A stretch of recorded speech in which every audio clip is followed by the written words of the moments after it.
So hi guys, இன்னைக்கு வந்து நம்ம செக்ஷன் 103 கோரம் பற்றி பார்க்க போகிறோம்.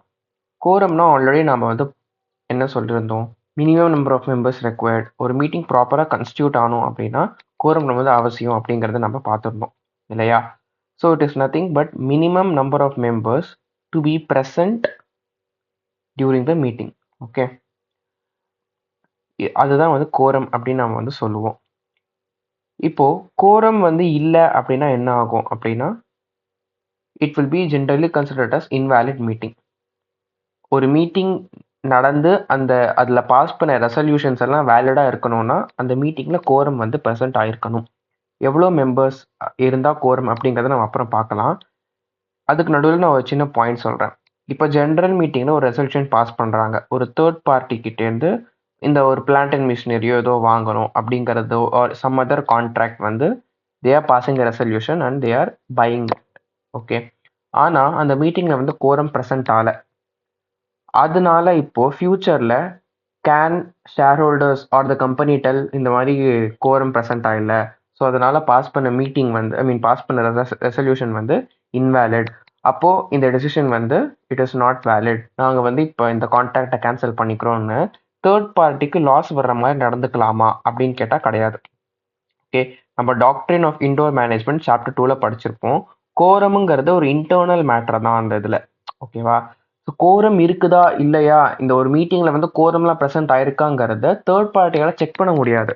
அவங்களால ஒரு கான்ட்ராக்ட் வைக்கும்போது அதெல்லாம் போய் மூக்கு வச்சு பார்க்க முடியாது. அதனால if the third party is entering into a contract to the company, he or she will assume that quorum வந்து ப்ரெசென்ட் ஆச்சு, இந்த மீட்டிங் ஆர் இந்த ரெசல்யூஷன் இந்த கான்ட்ராக்டுக்கான வேலிடிட்டி வந்து இருக்குது அப்படின்னு தான் தேர்ட் பார்ட்டி வந்து நினைப்பாங்க. So as per doctrine of indoor management quorum எல்லாம் வந்து இன்டர்னல் மேட்டர் தான். Always third party will be created a right. Okay, so அந்த மாதிரி விஷயத்தில் ஈவன் தோ கோரம் இல்லாமல் ஒரு டெசிஷன் எடுத்திருந்தாலும் it will still be valid. Okay, for other things generally it is not valid. இப்போது கோரம் வந்து எத்தனை நேரத்துக்குள்ளே வரணும்? இப்போ மீட்டிங் வந்து நான் 10 o'clock அப்படின்னு வச்சுருக்கேன் அப்படின்னா within 0.5 hours we have to get the quorum. Okay, அப்போனா 0.5 hours அந்த 30 minutes 10:30 AM எனக்கு வந்து மினிமம் நம்பர் ஆஃப் மெம்பர்ஸ் அந்த கோரம் வந்து வந்துடணும். ஓகே, அப்படி வரலை அப்படின்னா என்ன ஆகும் அப்படிங்கிறத பார்க்கலாம். If it is a general meeting, அதாவது ஜென்ரல் இந்த சாப்டர் ஜென்ரல் மீட்டிங்னா இப்போ ஜென்ரலாக என்ன ஆகும்னா அந்த மீட்டிங் வந்துட்டு இட் வில் கெட் அட்ஜர்ன்ட். அட்ஜர்ன்னா என்னன்னா ஜஸ்ட் போஸ்ட்போன். இந்த வார்த்தைக்கு நிறைய பேர் கன்ஃபியூஸ் ஆவாங்க. அட்ஜர்ன்னா என்னன்னா it is just postpone. Okay, so it will get postponed to when same day same time and same place. Okay, on next week. இப்போ இந்த தேர்ஸ்டே வந்து நான் மீட்டிங் வைக்கிறேன், ஒருவேளை எனக்கு கோரம் வரல வித்தின் half an hour அப்படின்னா நான் என்ன பண்ணுவேன்னா அதே டே அதே டைம் அதே பிளேஸ் நெக்ஸ்ட் வீக் அப்படின்னா என்ன நெக்ஸ்ட் தேர்ஸ்டேக்கு சேம் டைம் வந்து the meeting will get postpone or adjourn, ரெண்டும் ஒன்று தான். ஓகே, அண்ட் அந்த அட்ஜர்ன்டான மீட்டிங்குக்கு 3 clear days நோட்டீஸ் வந்து கொடுக்கணும்.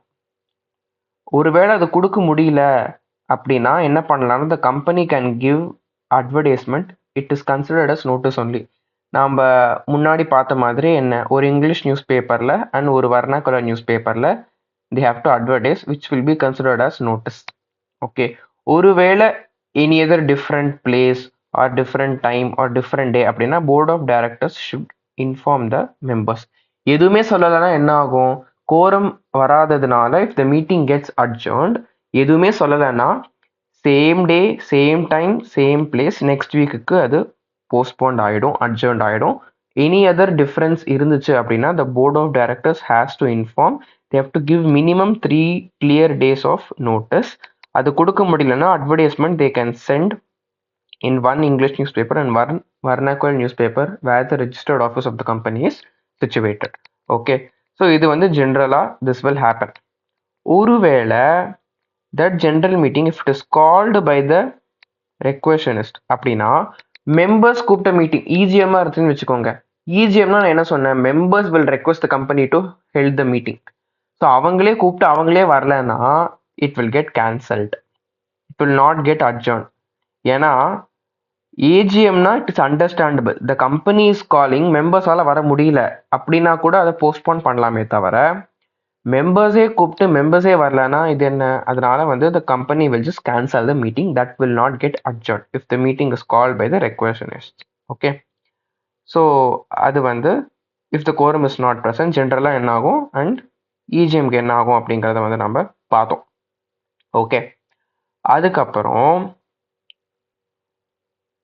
கோரம் வந்து எப்போ ப்ரெசண்ட்டாக இருக்கணும், is it starting of the meeting or throughout the meeting or end of the meeting? Okay, இந்த கான்செப்ட் வந்து நம்ம பார்க்கலாம்.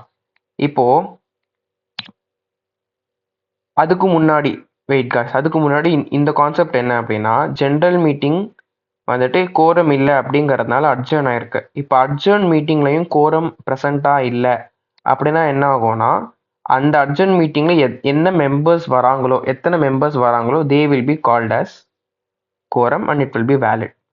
ஓகே, ஃபார் எக்ஸாம்பிள் 5 பேர் வரணும், அதுதான் கோரம் இருக்கு. 3 பேர் தான் வந்தாங்க மீட்டிங்கில், அதனால அதை நெக்ஸ்ட் வீக் அட்ஜர்ன் ஆயிடுச்சு. அந்த அட்ஜர்ன் ஆன மீட்டிங்கில் 2 பேர் தான் வந்திருக்காங்கன்னு வச்சுக்கோங்க. அப்போ அந்த 2 பேரே will be considered as quorum, it will be valid only. அது திருப்பி எல்லாம் ஃபர்தர் அட்ஜர்ன்மெண்ட் பண்ண மாட்டோம். ஓகே, அண்ட் இப்போ இந்த பாயிண்ட் என்னன்னா, ஒரு மீட்டிங்கில் வந்துட்டு அந்த லைக் கோரம் வந்து த்ரூ அவுட் த மீட்டிங் வந்து ப்ரெசென்ட் ஆகிருக்கணும். இப்போ 5 PM வந்து மீட்டிங், 5:20 PMக்கெல்லாம் கோரம் வந்து வந்துருச்சு. ஓகே, இப்போ 3 மேட்டர் டிஸ்கஸ் பண்ணியிருக்கோம். 5:20லேருந்து 6 வரைக்கும் ஃபார் எக்ஸாம்பிள் இந்த ஃபஸ்ட்டு 2 ரெசல்யூஷன் வந்து பாஸ் பண்ணியிருக்கோம் அண்ட் இட் இஸ் வேலிட், ஏன்னா கோரம் வந்து ப்ரெசென்ட் ஆயிருக்கு. இப்போ அதுக்கப்புறம் வந்து என்ன பண்ணிட்டாங்கன்னா, டைம் ஆயிடுச்சு அப்படின்னு சொல்லிட்டு ஒரு 2-3 பேர் வந்து கிளம்பி போயிட்டாங்க, due to which the quorum has fell short. Okay, so quorum வந்து இல்லை, தேர்ட் மீட்டிங் டிஸ்கஸ் பண்ணுறப்போ கோரம் இல்லை. ஆனால் அந்த மீட்டிங் ஆர் அந்த ரெசல்யூஷன் வந்து பாஸ் ஆயிடுச்சு அப்படின்னா is it valid or invalid? It will be invalid. ஏன்னா கோரம் வந்து வெறும் ஸ்டார்டிங்லையோ எண்டிங்லையோ கிடையாது, it should be throughout. So quorum இருக்கும்போது என்னென்ன ரெசல்யூஷன் பாஸ் ஆயிருக்கோ அது மட்டும்தான் வில் பி வேலிட். கோரம் இல்லாதப்போ பாஸ் ஆன resolutions will not be valid, it will be invalid. Okay, so அது ஒரு விஷயம். அண்ட் இன்னொன்று என்ன அப்படின்னா, நம்பர்ஸ் வந்து நம்ம பார்க்கலாம். ஸோ கோரம் வந்துட்டு ப்ரைவேட் கம்பெனியாக இருந்தால் 2 மெம்பர்ஸ் அவ்வளோதான், 2 இண்டிவிஜுவல்ஸ் இருக்கணும் and they will be called as quorum. Okay, ஒருவேளை பப்ளிக் கம்பெனியாக இருந்துச்சு அப்படின்னா அந்த மீட்டிங் நடக்கிறப்போ அதுக்கு less than or equal to 1000 members அப்படின்னா 5 மெம்பர்ஸ் இருக்கணும், 5 quorum. More than 1000 but less than or equal to 5000 அப்படின்னா 15. மோர் தேன் 5000 மெம்பர்ஸ் அப்படின்னா 30. இதுதான் வந்து நம்ம ஞாபகம் வச்சுக்கோங்க. ப்ரைவேட் கம்பெனிக்கு 2, பப்ளிக் கம்பெனிக்கு ஈக்குவல் டு 1000னாலுமே 5 தான். ஈக்குவல் டு ஒரு லெஸ் தேன் 1000 5, கிரேட்டர் தேன் 1000 ஆனால் less than or equal to 5000னா 15, 5000னாலுமே 15 தான். ஓகே, அண்ட் மோர் தேன் 5000 அப்படின்னா 30 வந்து கோரம். ஓகே, இப்போ இதில் யாரெல்லாம் we will consider for the purpose of quorum அப்படிங்கிறது என்னன்னா, பர்சனலி ப்ரெசண்ட்டாக இருக்கணும், அவங்கள தான் will consider as quorum. And ஒரு மெம்பர் வந்து if is representing a company அப்படின்னா as many company is representing it will be counted as quorum. அதாவது ஃபார் எக்ஸாம்பிள் நான் சொல்கிறேனே, ஒரு பர்சன் இருக்காங்க. ஓகே, இப்போ என்னோட கம்பெனியில், இப்போ company also can invest in a company, A limited, B limited, C limited, இந்த மாதிரி 3 கம்பெனியுமே என்னோட கம்பெனியில் ஷேர் ஹோல்டர்ஸ்னு வச்சுக்கோங்க. என்னோட கம்பெனி ஃபார் எக்ஸாம்பிள் டி லிமிடெட்னு வச்சுக்கலாம். டி லிமிடெடுங்கிற கம்பெனியில் ஏ லிமிடெடும் ஒரு ஷேர் ஹோல்டர், பி லிமிடெடும் ஷேர் ஹோல்டர், சி லிமிடெடும் ஷேர் ஹோல்டர். இப்போ இவங்கெல்லாம் வந்துட்டு ஆர்டிஃபிஷியல் பர்சன் தான், ஒரு கம்பெனியால் ஃபிசிக்கலாக வந்து மீட்டிங் அட்டன் பண்ண முடியாது. ஸோ இவங்களோட ரெப்ரசன்டேட்டிவாக தேர் வில் பி 1 பர்சன், கரெக்டாக? அந்த பர்சன் தான் இந்த பர்சன். ஓகே, ஸோ இவங்க வந்துட்டு they are attending the meeting who is a representative of all the three companies. அந்த 3 கம்பெனிக்குமே வந்து representative அப்படின்னா he will be counted as 3 for the purpose of quorum. counting of quorum purposeக்கு இவங்களை 3 consider பண்ணுவோம். ஆளு ஒன்று தான், ஆனால் 3 we will consider. ஓகே, ஏன்னா ஃபிசிக்கலாக ஒரு கம்பெனியால் ப்ராக்டிக்கலாக வந்து அட்டன் பண்ண முடியாது. So representative as many companies he is representing, he will be counted as that many number. Okay, and any president or governor வந்து ஒரு கம்பெனியில் ஷேர் ஹோல்டர் இருக்காங்க அப்படின்னா, and if he's sending a representative, even though the president or the governor is not personally present, அவங்க ரெப்ரசன்டேட்டிவை we will consider. ஏன்னா நீங்களும் யோசிச்சு பாருங்க, பிரசிடென்ட்க்கும் கவர்னருக்குலாம் வந்து they are so busy in other things, country development, country related இஷ்யூஸ்க்கு they will be busy. So அவங்களால பர்சனலாக வந்து இதெல்லாம் அட்டன் பண்ண முடியாது. ஸோ அவங்க ரெப்ரசன்டேட்டிவ் அமைச்சா we will consider them. ஆனால் நார்மலாக people instead of attending, if they send proxies, we cannot count them. Okay, and preference shareholders எல்லாம் we will not even consider in the quorum calculation. So proxies calculate பண்ண மாட்டோம், and preference shareholders calculate பண்ண மாட்டோம். We will consider other people who are personally present, and ஒரு member எத்தனை கம்பெனியை represent பண்ணாலும் அத்தனை நம்பராக we will count. And governor and பிரசிடென்ட்டோட ரெப்ரசன்டேட்டிவை வி வில் கவுண்ட். ஓகே, இதில் ஒரே ஒரு சின்ன எக்ஸாம்பிள் வந்து நான் சொல்கிறேன். ஒரு மீட்டிங் நடக்கிறதுக்கு ஈவன் தோ இந்த பாயிண்ட்ஸ் எல்லாம் இருந்தாலுமே ஒரு காமன் ரூல் என்னன்னா அட்லீஸ்ட் 2 இண்டிவிஜுவல் வந்து இருக்கணும். ஓகே, 2 இண்டிவிஜுவல் வந்துட்டு கண்டிப்பாக இருக்கணும். அப்போ தான் மீட்டிங் வந்துட்டு இட் வில் பி வேலிட். இப்போ இந்த public company less than or equal to 1000னா 5 people 5 கோரம் அப்படிங்கிறத வந்து நம்ம பார்த்தோம். கரெக்டா? இப்போ நான் ஒரு எக்ஸாம்பிள் சொல்கிறேன். என்னோட வந்து ஒரு பப்ளிக் கம்பெனி, கோரம் வந்து 5 மெம்பர்ஸ் வந்து லெஸ் தேன் 1000 தான் வச்சுக்கோங்களேன். இப்போ there is one person, mister A. Mister A வந்துட்டு is representing 5 companies. Okay, for example company 1 2 3 4 5, இந்த 5 கம்பெனியுமே இஸ் ரெப்ரசன்டிங். அப்படின்னா நம்ம இந்த ப்ரொவிஷன் படி என்ன பார்த்தோம்? If a person is representing a company, we will consider the person count as how much ever company he is representing. Okay, so அப்போ இது படி 5. இவன் மட்டும்தான் வந்திருக்கான், ஏ மட்டும்தான் மீட்டிங்க்கு வந்திருக்கான், வேறு யாருமே வரல அப்படின்னா can I still tell the meeting is வேலிட்னா? கிடையாது. ஏன்னா individually 2 members has to be present. So இவனை தவிர இன்னும் யாராவது ஒரு இண்டிவிஜுவல் இருந்தால் கூட போதும். ஸோ 2 இண்டிவிஜுவல் இருக்காங்க ப்ளஸ் கோரம் இருக்கு. So it can be valid. Okay, so அந்த பாயிண்ட் வந்து நான் சொல்லணும்ட்டு நினச்சேன், சொல்லிட்டேன். நெக்ஸ்ட் பாயிண்ட் என்ன அப்படின்னா, சில கேசஸில் வெறும் 1 single person also will be considered as quorum. இப்போது அந்த மீட்டிங் வந்து ஒரு ஸ்பெசிஃபிக் கைண்ட் ஆஃப் ஷேர் ஹோல்டருக்கு மட்டும்தான் நடக்குதுன்னு வச்சுக்கோங்க. அண்ட் அந்த specific class of shareholder ஒரு பர்சன் மட்டும்தான் இருக்காங்க. அந்த ஒரு பர்சனே all the shares of the company he has bought அந்த ஸ்பெசிஃபிக் கிளாஸ் ஆஃப் ஷேர்ஸ் அப்படின்னா, அப்போ அந்த கேஸில் வந்து you can only call that 1 person. கரெக்டா? So it will be considered as quorum. Okay, and சில கேசஸில் the NCLT itself will order company telling வெறும் 1 person இருந்தாலே போதும், கன்சிடர்ட் அஸ் கோரம்ங்கிறது. சில ஸ்பெசிஃபிக் கேசஸில் the NCLT itself will tell. So NCLT order pass பண்ணிட்டாங்க அப்படின்னா the company doesn't have to worry, 1 person itself will be considered as quorum. And நோட்டீஸில் பார்த்த மாதிரியே same AOA can make the quorum stricter but cannot relax. Okay, 5 பேர் இருக்க வேண்டிய இடத்துல 8 பேர் இருக்கணும் அப்படின்னு சொல்கிறதுக்கு AOAக்கு ரைட்ஸ் இருக்கு. It can change. பட் இல்லை 3 பேர் இருந்தால் போதும் அப்படின்லாம் it cannot tell. Okay, cannot make the quorum lesser but it can make it more stricter. AOAக்கு அந்த பவர்ஸ் இருக்கு. Okay, and one more thing, இந்த எக்ஸாம்பிளில் வந்து என்னென்னா, ஒரு கம்பெனி வந்து இருக்கு. ஓகே, அந்த கம்பெனியில் ஃபார் எக்ஸாம்பிள் ஏதோ ரீசன்னால் மெம்பர்ஸே வந்து it is falling less than quorum. இப்போ கோரம் வந்து 5 அப்படின்னு வந்து நம்ம சொல்கிறோம். பட் ஏதோ ஒரு ரீசன்னால் அந்த டைம் டியூரிங் தட் மீட்டிங் மெம்பர்ஸே வந்து அந்த கம்பெனியில் ஜஸ்ட்டு 3 மெம்பர்ஸ் தான் இருக்காங்க. ஆர் கோரம் வந்து ஃபார் எக்ஸாம்பிள் 30 இருக்கணும். பட் ஏதோ ரீசன்னால மெம்பர்ஸே 10 பேர் தான் இருக்காங்க அந்த கம்பெனி. மற்றவங்கெல்லாம் they have tied or something அந்த மாதிரி வச்சுக்கோங்களேன். அந்த மாதிரி கேசஸில் என்ன ஆகும் அப்படின்னா, if all the members are present then அப்போ அந்த கோரம் ப்ரொவிஷனே வந்து உங்களுக்கு இம்மெட்டீரியலாக இருக்கும். அதை பற்றி நம்ம யோசிக்கவே மாட்டோம். ஏன்னா கோரமுங்கிறது எப்போ it is possible only when you have certain number of members and அந்த மெம்பர்ஸில் சில பேர் இருந்தால் போதும், இவ்வளோ மினிமம் இருக்கணும் அப்படிங்கிறது சொல்கிறது தான் கோரமே. இப்போ கோரம் எல்லா மெம்பர்ஸ் வந்தாலுமே it is less than the prescribed quorum அப்படின்னா the company cannot do anything. So it will just ignore the concept of quorum. All the members present are in the resolution they can pass. Okay.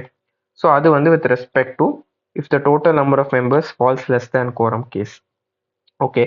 And அதே மாதிரி joint shareholders அவங்க வந்து இது நிறைய students தப்பு பண்ணுவாங்க. if they are personally present, ஓகேவா, ஒரு ஷேருக்கு இப்போ ஏபிசின்ட்டு இருக்காங்கன்னா பர்சனலி ப்ரெசன்ட்னா ஜாயிண்ட் ஷேர் தானே, ஒரு ஷேர் ஹோல்டர் அப்படின்னு நினைப்பாங்க. But it is not the case. Joint share holder if they personally present you will consider them separately, you will count them as 3. எத்தனை பேர் எத்தனை ஷேர்ஸ் இருக்காங்களோ அத்தனை you will consider. Okay. So if they are all are present personally, யாரெல்லாம் ஃபிசிக்கலாக ப்ரெசென்ட்டாக இருக்காங்களோ அத்தனை நம்பர்ஸை you will consider. Okay. So if there are 5 joint share holders அந்த 5 பேருமே வந்திருக்காங்க அப்படின்னா you will consider them as 5 rather than 1. Okay. So இதுதான் வித் ரெஸ்பெக்ட் டு கோரம். ஒரு ஷார்ட் ரிவிஷன் வேணால் டக்குன்னு நான் வந்து சொல்லிடுறேன். கோரம்னா it is minimum number of members present and வந்துட்டு quorum is an internal matter. Third party வந்து we will always give protection to third party. We cannot tell him that உனக்கு பண்ண கான்ட்ராக்டில் கோரம் ப்ரெசென்ட் ஆகலை ஸோ அதனால invalid அப்படின்லாம் சொல்ல முடியாது. Okay. And then first half an hour wait பண்ணுவோம். அண்ட் half an hourல வரல அப்படின்னா தான் the meeting will get adjourned. Okay. And ஜென்ரலாக the meeting will get adjourned to the same day, time and place next week or any other place that the board of directors has to convey it to the members. Okay. How they will convey? 3 clear days minimum கொடுக்கணும். If that is not possible, they have to give an advertisement in one English newspaper and one vernacular newspaper. Okay. And if the general meeting is called by the requisitionist, then it will be cancelled if the quorum is not present within half an hour. And general என்ன ஆகும் அப்படி next point என்ன பார்த்தோம் அப்படின்னா, கோரம் வந்து present ஆகலை அப்படின்னா adjourn ஆகும். அட்ஜர்ன் மீட்டிங்லையும் கோரம் ப்ரெசென்ட்டாக இல்லை அப்படின்னா அன்னைக்கு எவ்வளோ மெம்பர்ஸ் ப்ரெசென்ட்டாக இருக்காங்களோ that much number of itself will be considered as quorum is satisfied. Okay. அதுக்கப்புறம் என்ன பார்த்தோம், நம்ம ஜென்ரல் மீட்டிங்கில் வந்துட்டு கோரம் வந்து இருக்குது ஆனால் சில மேட்டர்ஸ் டிஸ்கஸ் பண்ணும்போது கோரம் இல்லை அப்படின்னா அந்த எந்த மேட்டர்ஸ் டிஸ்கஸ் பண்ணப்போ கோரம் இருக்கோ அது மட்டும்தான் வேலிட். கோரம் இல்லாதப்போ டிசைட் பண்ண matters will be considered as invalid. Okay. So இப்போ ஒரு மீட்டிங் நடக்குது, அப்போ வந்து கோரம் இருக்கு சில, ஆனால் அந்த டே வந்து முடிஞ்சிருச்சு. இப்போ 6 PM ஆயிடுச்சு, பிஸ்னஸ் ஹவர்ஸ் முடிஞ்சிருச்சு, ஆர் 7 PM 8 PM ஆயிடுச்சு. Members are telling let's discuss the other meeting in some other day அப்படின்னா அப்போ த மீட்டிங் வில் அட்ஜர்ன்ட். கரெக்டா? அப்போ கோரம் இல்லைன்னா it will further get adjourned. ஏன்னா நார்மலாக இன்னைக்கு நடந்த மீட்டிங் கோரம் இருந்து we have decided few things. Spill over தான், இன்னைக்கு டிசைட் பண்ண முடியல, டைம் கம்மியாக இருக்குங்கிறதுனால we have adjourned the meeting. So that will be considered as a fresh general meeting only. We will not consider it as adjourn. அது ஒரு தனி general மீட்டிங்காக will consider. So அந்த அட்ஜர்ன் மீட்டிங்கில் கோரம் ப்ரெசென்ட்டாக இல்லை அப்படின்னா it will get adjourned. அப்பவும் quorum ப்ரெசென்ட்டாக இல்லைன்னா members present will be considered as quorum. இது புரிஞ்சிச்சா? நெக்ஸ்ட், ப்ரைவேட் கம்பெனிஸ்க்கு 2 தான் கோரம், பப்ளிக் கம்பெனிஸ்க்கு 1000 ஈக்குவல் டு 1000 ஆர் லெஸ் தேன்னா 5, 1000 அப் டு 5000 வந்து 15 அண்ட் கிரேட்டர் தேன் 5000 13 பார்த்தோம். அண்ட் யாரெல்லாம் we will be considered in the counting of proxyங்கிறத பார்த்தோம். சாரி, இந்த கவுண்டிங் ஆஃப் கோரம்ங்கிறது பார்த்தோம். ப்ராக்சிஸை கன்சிடர் பண்ண மாட்டோம், ப்ரிஃபரன்ஸ் ஷேர்ஹோல்டர்ஸை கன்சிடர் பண்ண மாட்டோம். members who are representing companies வந்து as many company they represent that many number we will consider, and governor and president எல்லாம் அவங்களோட representative will consider. Okay, and அதுக்கப்புறம் வெறும் ஒரு person இருந்தாலே will it be considered as quorumனா yes, if the NCLT passes such order or அந்த class of shareholder meeting ஆயிருந்து அவர் மட்டும்தான் இருக்காரு அப்படின்னா it will be considered as valid quorum. அதே மாதிரி AOA can make it stricter, it cannot relax it, and if total number of members is less than quorum prescribed அப்படின்னா அந்த கேஸில் எல்லா மெம்பர்ஸுமே present ஆகிட்டாங்கன்னா we won't even give importance to quorum. Joint shareholders who are physically present, they will be considered that many numbers. Okay, so thank you guys. Next video we'll see with the chairperson concept.